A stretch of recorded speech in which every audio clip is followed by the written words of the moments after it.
Good evening. আজকে আমি ভাবার্থগুলো কয়েকটা ভাবার্থ আমি আজকে দেখাবো যে কিভাবে সেগুলো করতে হবে।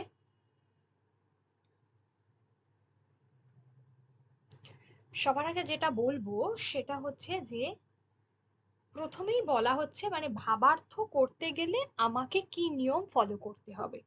ফার্স্ট অফ অল, ভাবার্থ আমরা শুধুমাত্র তাকে ছোট করে দিলাম বা তার মূল জিনিসটা লিখে দিলাম, সেটা তো আছে, কিন্তু মূল বিষয় যেটা হচ্ছে সবার আগে তার 1/3 ওয়ার্ডকে ফলো করতে হবে। মানে একটা মূল ভাবার্থে যতগুলো শব্দ আছে, এটাতে যতগুলো শব্দ আছে তার 1/3 আমাকে লিখতে হবে। অর্থাৎ এখানে যদি 1 2 3 4 5 6 7 8 9 10 11 12, এটাকে যদি আমি একটু সংক্ষেপে বলি, এটা অনেক বড় প্যাসেজ হয়, তখন কি আমি 1 2 করে গুনবো? না।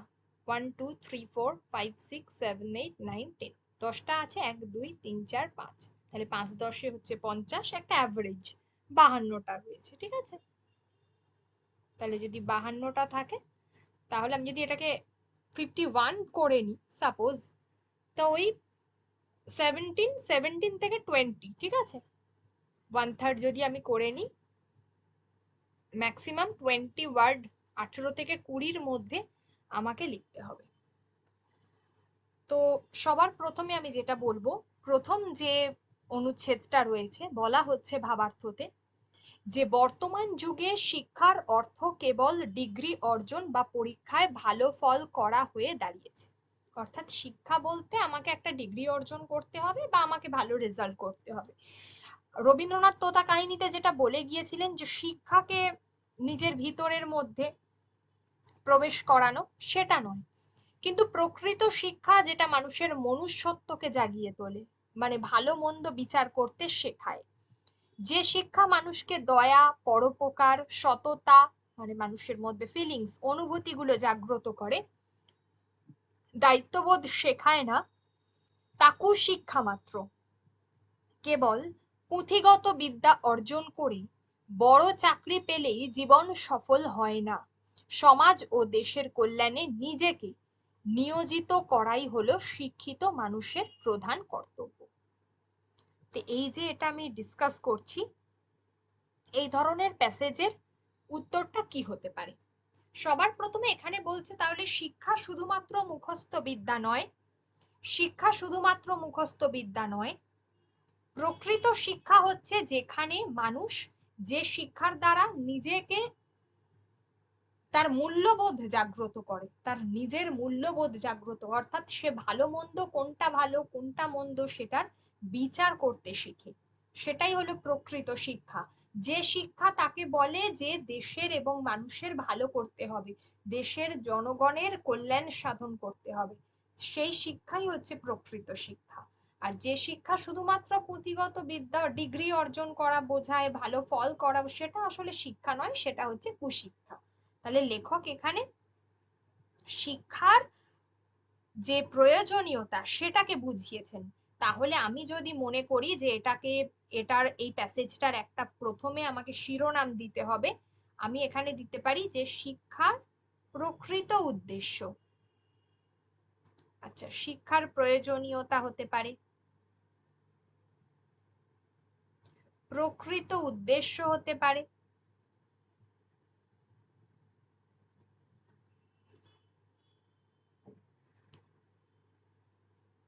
বা আরেকটাও হতে পারে যে প্রকৃত শিক্ষার স্বরূপ, এটাও হতে পারে।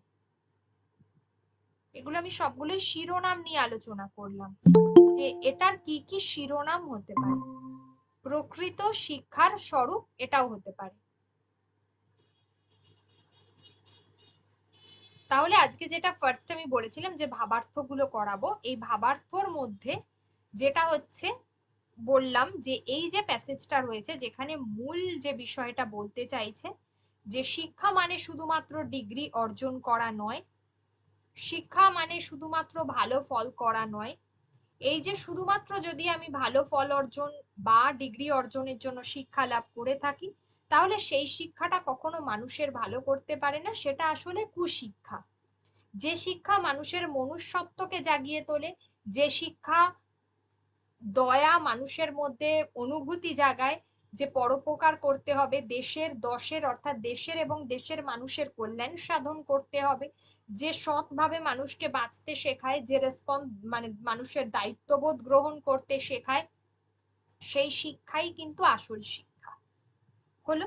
তাহলে এখানে যদি বলা হয় যে শিক্ষার আমি শিরোনাম কোনটা দিতে পারি, একটা হচ্ছে প্রকৃত শিক্ষার স্বরূপ, এটা যেমন দিতে পারি, শিক্ষার প্রয়োজনীয়তা এটা দিতে পারি, প্রকৃত উদ্দেশ্য, শিক্ষার প্রকৃত উদ্দেশ্য এবং স্বরূপ এটা দিতে পারি। তাহলে এবার যদি আমাকে এটা উত্তর লিখতে হয়, সবার আগেই বলেছি যে এটা একদম মাত্র 18 থেকে 20টা ওয়ার্ডের মধ্যে লিখতে হবে। অ্যাভারেজ 51 থেকে 52টা এখানে ওয়ার্ড রয়েছে মূল। তাহলে আমি কি করব, যে কেবলমাত্র পরীক্ষায় পাশ করা বা চাকরি পাওয়ার মাধ্যম কিন্তু শিক্ষা নয়।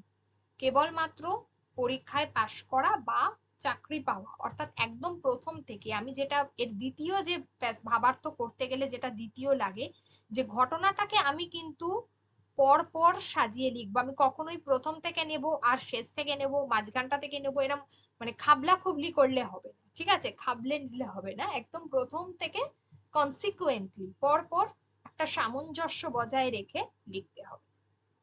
তাহলে শিক্ষা উত্তর লিখতে হলে যে কেবল পরীক্ষায় পাশ করা বা চাকরি পাওয়ার মাধ্যম শিক্ষা নয়, কেবল পরীক্ষায় পাশ করা বা চাকরি পাওয়ার মাধ্যম শিক্ষা নয়।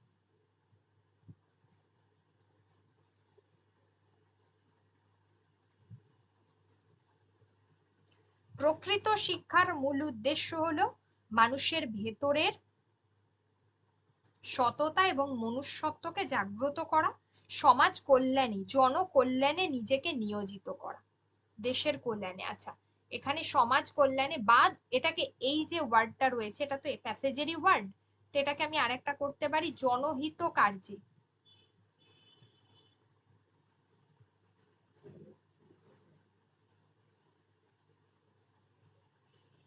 নিজেকে যুক্ত করা, নিয়োজিত করা, যুক্ত করা, ঠিক আছে? প্রকৃত শিক্ষার মূল উদ্দেশ্য হলো ভিতরের সততা এবং মূল্যবোধকে জাগ্রত করা, মনুষ্যত্বকে, এখানে মনুষ্যত্ব আছে, এই শব্দটাকে তাহলে আমি দিতে পারি মূল্যবোধ।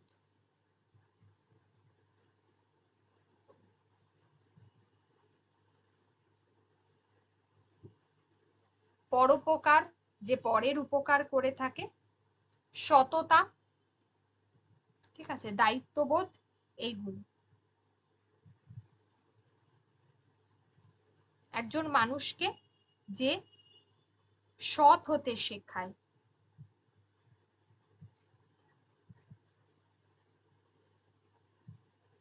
অর্থাৎ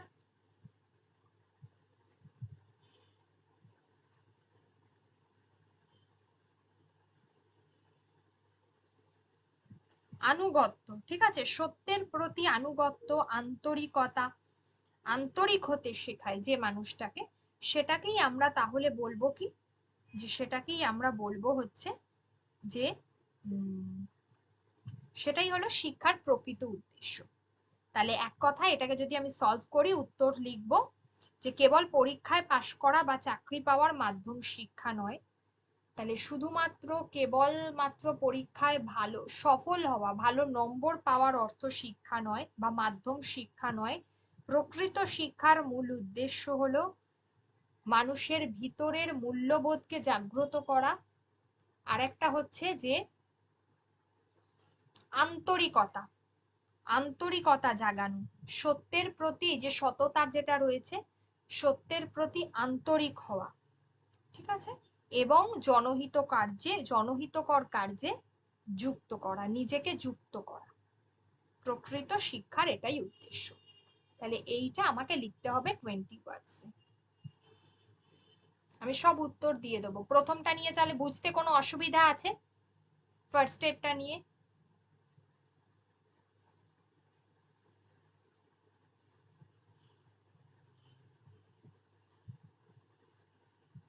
আচ্ছা, দ্বিতীয়টা কি বলছে?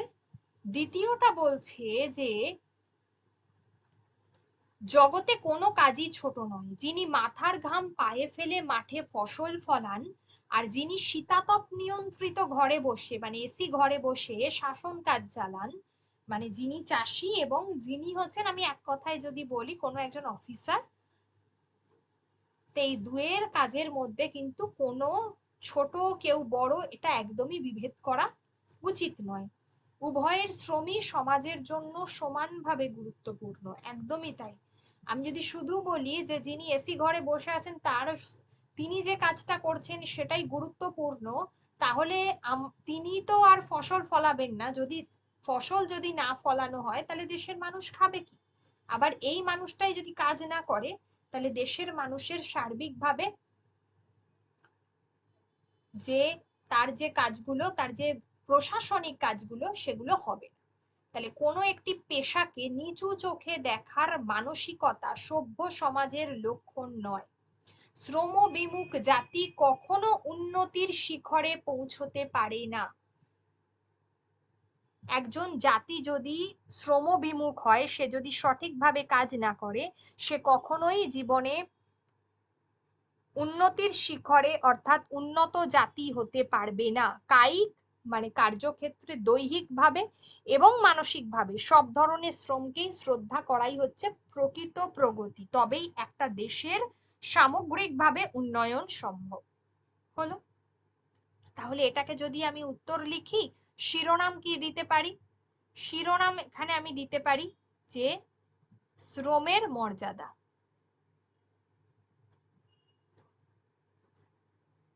আর এছাড়া কি দিতে পারি? শ্রমের মর্যাদা দিতে পারি, সাথে দিতে পারি যে সামাজিক অগ্রগতি, এটাও দিতে পারি, একটু বেটার হলো। সামাজিক অগ্রগতি, সামাজিক উন্নয়ন, এটা দিতে পারি। ঠিক আছে, প্রগতি তো দিতেই পারি। এইটা তাহলে উত্তর কি লিখবো? যে সমাজে কোনো কাজই ছোট নয়, সমস্ত কাজের গুরুত্ব সমান, তাই কোনো পেশাই তুচ্ছ নয়। দৈহিক এবং মানসিকভাবে করা উভয় শ্রমকেই শ্রদ্ধা জানানো এবং অলসতা ত্যাগ করে, এই যে শ্রমবিমুখ জাতি, যে অলস, যে কাজ করতে চায় না, অলসতা ত্যাগ করার মাধ্যমেই কিন্তু একটা জাতির প্রকৃত উন্নয়ন বা প্রকৃত উন্নতি সম্ভব। তাহলে সমাজে সব কাজের গুরুত্বই সমান, কোনো পেশাই তুচ্ছ নয়, দৈহিক এবং মানসিক, এটা মাথায় রাখতে হবে যে প্যাসেজের ওয়ার্ড আমি যতটা সম্ভব অ্যাভয়েড করব, তাই কায়িকটাকে আমি এখানে দৈহিক লিখতেই পারি।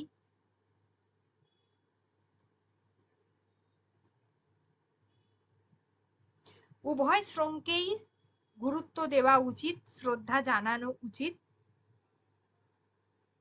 গুরুত্ব দেওয়া উচিত। অলসতা ত্যাগ করে কাজ করার মধ্যে দিয়েই কিন্তু একটা জাতির প্রকৃত উন্নয়ন সম্ভব হয়। এই হলো প্যাসেজটা। পরেরটা নাম্বার 3। বেশ কয়েকটা ভাবার্থ আজকে আলোচনা করছি, 5টা ভাবার্থ। বলছে যে নিজের দেশকে ভালোবাসা, প্রতিটি ভাবার্থ করতে গেলে কোন বিষয়গুলো ইম্পর্টেন্ট সেগুলো বললাম, অবশ্যই সেগুলো ফলো করতে হবে। যারা রেগুলার ক্লাস করতে চাইছে তারা অবশ্যই এখানে যে নাম্বারটি দেওয়া আছে পিডিএফ এ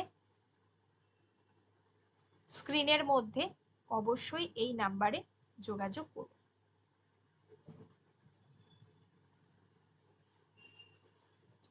নিজের দেশকে ভালোবাসা প্রতিটি মানুষের স্বাভাবিক প্রবৃত্তি, একদম, কিন্তু অন্ধ দেশপ্রেম দেশের ক্ষতি ডেকে আনে। আমার দেশ ভালো বা মন্দ যাই হোক আমি তাকেই সমর্থন করব, এই ধারণা ভুল। প্রকৃত দেশপ্রেমিক দেশের ত্রুটি বিচ্যুতিগুলো দূর করার চেষ্টা করেন। অন্য দেশকে ঘৃণা করে নিজের দেশকে বড় ভাবার নাম দেশপ্রেম নয়, বরং নিজের দেশের সংস্কৃতিকে ভালোবেসে বিশ্ব মানবতার প্রতি শ্রদ্ধাশীল হওয়াই প্রকৃত দেশপ্রেম। তাহলে প্রকৃত দেশপ্রেম মানে অন্ধভাবেও কিন্তু কোনো দেশকে ভালোবাসা নয়।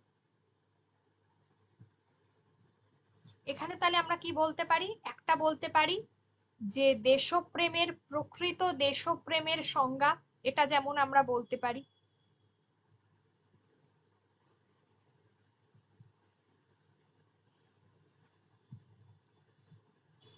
শিরোনাম হিসাবে। আর কি বলতে পারি? আর একটা একটু ঘুরিয়ে বলতে পারি যে প্রকৃত দেশপ্রেমের সংজ্ঞা, এটাও বলতে পারি, আবার প্রকৃত দেশপ্রেমের আদর্শ, এটাও বলতে পারি।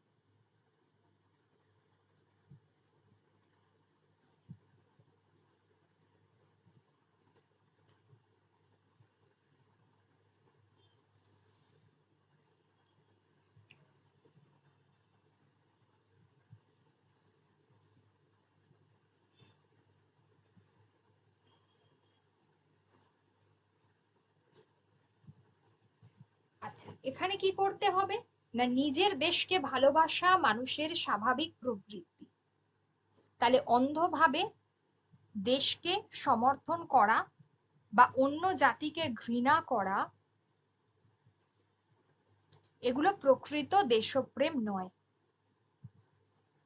দেশের ভুল ত্রুটি সংশোধন করে তাকে সুন্দর করে তোলা এবং সমস্ত জাতির প্রতি শ্রদ্ধা রাখাই হলো আদর আসল দেশপ্রেম বা প্রকৃত দেশপ্রেম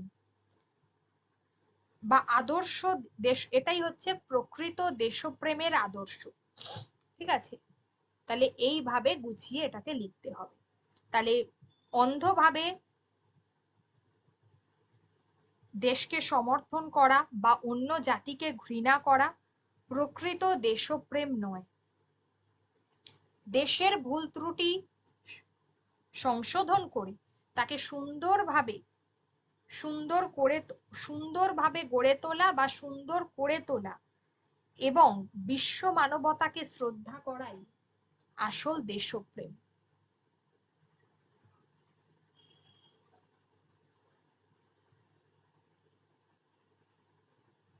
প্রত্যেকটা প্যাসেজ আলাদা আলাদা মিনিং রয়েছে, তাই এগুলো সব সময় হিউজ প্র্যাকটিসের উপর নির্ভর করে। লাস্ট আমরা ডাব্লিউবিসিএস এর যে কোয়েশ্চেন গুলো দেখেছি সেগুলোতে কিন্তু ভাবার্থ বা আমরা দেখেছি যে যে বঙ্গানুবাদ গুলো এসেছে, আমি প্রত্যেকটা, আজকে যেমন আমি আলোচনা করলাম তেমনি এইভাবে আমি নেক্সট দিনকে পত্র রচনাও আলোচনা করব, এইভাবে বোধ পরীক্ষণও আলোচনা করব। তো এই বিষয়টা হচ্ছে যে হয়তো দেখা গেছে যে এর আগে যে বঙ্গানুবাদটা এসেছে সেটা হয়তো অনেক ছোট, কিন্তু সেটা কিন্তু ছোট হলেও তার মধ্যে এমন একটা হয়তো শব্দ রয়েছে যেটা কিন্তু বেশ টাফ। ঠিক আছে? বা এরকমই।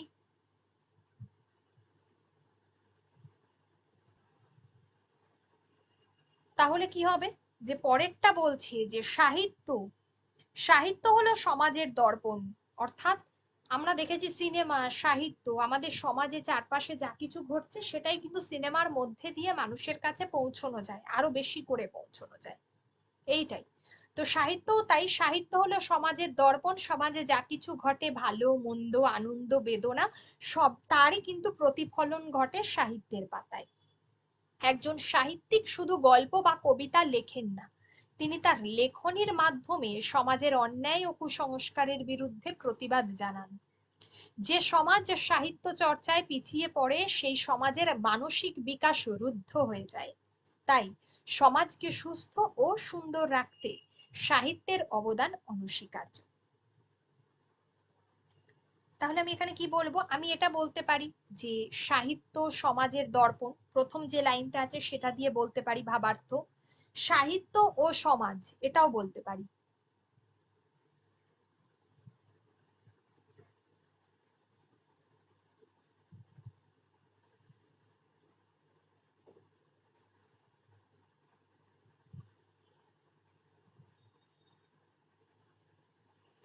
আচ্ছা, এছাড়া আর কি বলতে পারি?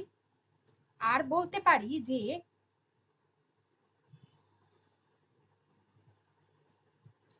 সমাজ গঠনে সাহিত্যের ভূমিকা, সমাজ গঠনে সাহিত্যের ভূমিকা, এটাও বলতে পারি।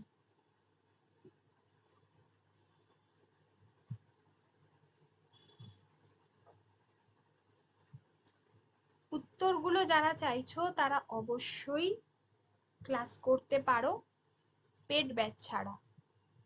যারা উত্তর চাইছো, পেড ব্যাচের সমস্ত উত্তর আমি দিয়ে দিচ্ছি। আমি এখানে বলে দিচ্ছি তবু উত্তরগুলো কি হবে।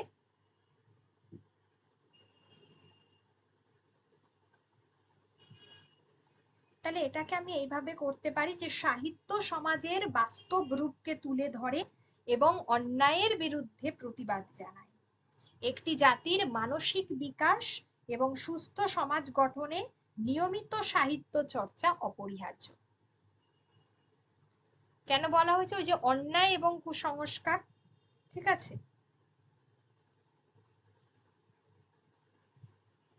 যা কিছু কুফল তার বিরুদ্ধে প্রতিবাদ জানায়, যা কিছু কদর্য রূপ তার বিরুদ্ধে প্রতিবাদ জানায়। অন্যায়টাকে এইভাবেও লেখা যেতে পারে যে সাহিত্য সমাজের বাস্তব রূপকে তুলে ধরে এবং অন্যায়ের বিরুদ্ধে প্রতিবাদ জানায় বা সমাজের কদর্য রূপের বিরুদ্ধে প্রতিবাদ জানায়। একটি জাতির মানসিক বিকাশ ও সুস্থ সমাজ গঠনের জন্য নিয়মিত সাহিত্য চর্চা অপরিহার্য। এইভাবে হবে। আর লাস্ট ওয়ান হচ্ছে, জীবন সব সময় মসৃণ পথে চলে না, সুখের পাশাপাশি দুঃখ এবং সংকট আসাই জীবনের নিয়ম। কিন্তু অনেক সময় মানুষ সামান্য বিপদে পড়লেই ধৈর্য হারিয়ে ফেলে এবং অন্যায়ের পথ অবলম্বন করে। সংকটের সময়ই মানুষের আসল চরিত্র ও মনুষ্যত্বের পরীক্ষা হয়। যিনি শত কষ্টের মধ্যেও নিজের সততা ও আদর্শ ধরে রাখতে পারেন, তিনি জীবনে প্রকৃত জয়ী হন। দুঃখের কালো মেঘ কেটে একদিন সুখের আলো আসবেই, এই বিশ্বাস রাখা জরুরি। তাহলে আমাদের জীবন সবসময় সুখের মধ্য দিয়ে যাবে এমনটা নয়, জীবনে সুখ আর দুঃখ দুটো মিলিয়েই আমাদের চলতে হয়। তাই আমাদের জীবনে নানা বাধা বিপদ আসে যার মধ্য দিয়ে চলতে হয়, ঠিক আছে। এবং তার মধ্যেও যখন আমরা নিজেকে ধরে রাখতে পারি, আজকে বিপদের মধ্যে ধরে রাখতে পারি ইন দা সেন্স, আমরা বিপদে যখন পড়ি অনেক সময় আমরা ভুল পথে চালিত হই। তো সেই ভুল পথে যদি আমরা চালিত না হই, সেই মুহূর্তেও যদি আমরা নিজেকে ধরে রাখতে পারি, তাহলেই আমরা সৎ থাকবো, তাহলেই আমরা জীবনে কিন্তু প্রকৃত জয়ী হতে পারবো। তাহলে এটাকে যদি আমরা উপযুক্ত শিরোনাম করি, তাহলে এটা বলতে পারি যে বিপদে ধৈর্য এবং মনুষ্যত্ব, ঠিক আছে। আর একটা বলতে পারি যে সংকটের মুহূর্তে ধৈর্য এবং সততার গুরুত্ব, এটা সব থেকে অ্যাপ্রোপ্রিয়েট। সংকট কালে বা সংকটের মুহূর্তে, এগুলো কিন্তু নিজেদেরকে সকলকেই বলছি অবশ্যই লিখতে হবে। নিজেরাও কিন্তু নিজেদের মতো করে, আমি যেটুকু বললাম সেটা নয়, এটাকে যেভাবে বললাম, যে পদ্ধতিতে বললাম, সেইভাবে কিন্তু নিজেরাও লেখার চেষ্টা করুন। সংকটের মুহূর্তে ধৈর্য ও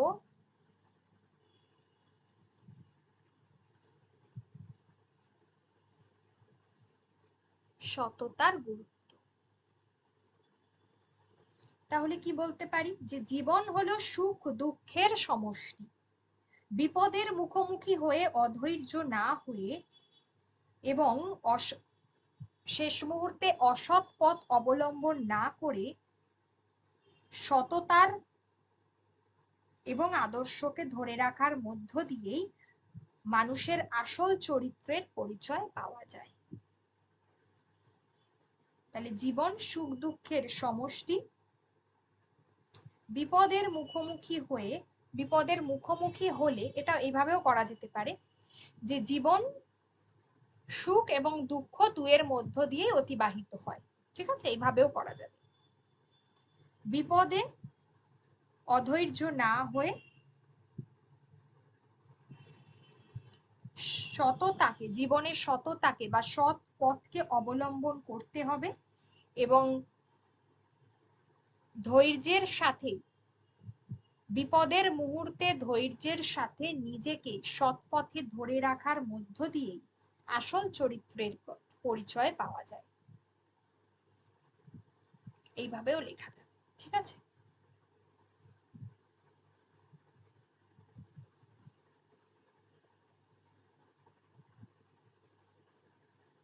এটাকে কিন্তু আরো একভাবে লেখা যায়, আমি এই উত্তরটা আপনাদের কাছ থেকে এক্সপেক্ট করছি, সকলে লিখতে পারেন এবং দিতে পারেন।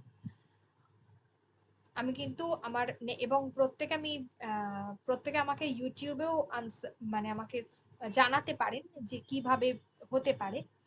এটা আমার লাস্ট লাইনটা একটু অন্যভাবে আপনাদের থেকেও এক্সপেক্ট করছি। আমি একভাবে বললাম, আমি তো অ্যাটলিস্ট 2-3 ভাবে বলতে পারি এটাকে, কিন্তু আপনাদের থেকেও এক্সপেক্ট করছি এগুলো। অবশ্যই জানাতে ভুলবেন না।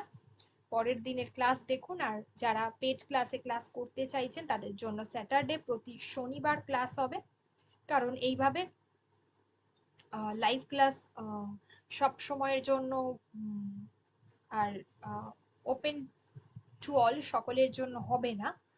তো সেই কারণে অবশ্যই ক্লাস দেখতে থাকুন এবং পেড ক্লাস জয়েন করতে পারেন। গুড নাইট সকলকে, ভালো থাকবেন।